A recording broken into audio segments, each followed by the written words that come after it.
Let's turn now to the latest on the coronavirus. In San Francisco, COVID cases are decreasing significantly, giving emergency medicine doctors hope as we approach the potential decline of Omicron in the city. ABC 7 News reporter Luz Pena spoke with the chiefs of emergency medicine at the busiest hospital in San Francisco about what they are experiencing right now. It's a significant downfall. According to the latest data, COVID cases in San Francisco are down by 50% and 10% down in hospitalizations. Dr. Wachter is the chair of UCSF's Department of Medicine.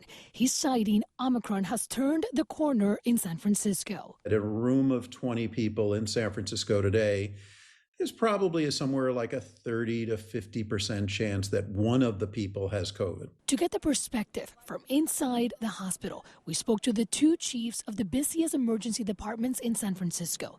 At UCSF's Parnassus campus, Dr. Raven is finally seeing a drop. About 3 weeks ago, I think we were in the 140s, and today we're in the 90s. So that's a significant drop in hospitalizations, but it is still more, of course, than we would like to see. At Zuckerberg San Francisco General Hospital, Dr. Caldwell is still reporting a peak in cases, admitting 10 to 15 COVID patients per day in the last 2 weeks. We're in a similar boat that we have been for the last, I would say, 10 days to 2 weeks, where we're kind of in the mid-50s and above in terms of patients in the hospital. Both emergency departments are noticing a trend of those who are coming in with COVID now. There's the highest risk are in those that are unvaccinated, and then the next risk are those that were vaccinated with the initial vaccination schedule but did not get boosted.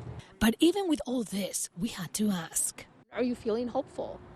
I am feeling hopeful. We haven't seen the impact in the hospitals yet, but I do believe that there is that light at the end of the tunnel. Dr. Wachter believes we'll be closer to an endemic in the next 4 weeks. So I'm pretty comfortable predicting that will be where we go.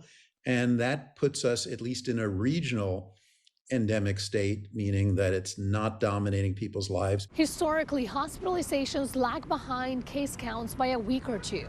That's why emergency medicine doctors believe we're not out of the woods yet. In San Francisco, Luz Pena, ABC 7 News.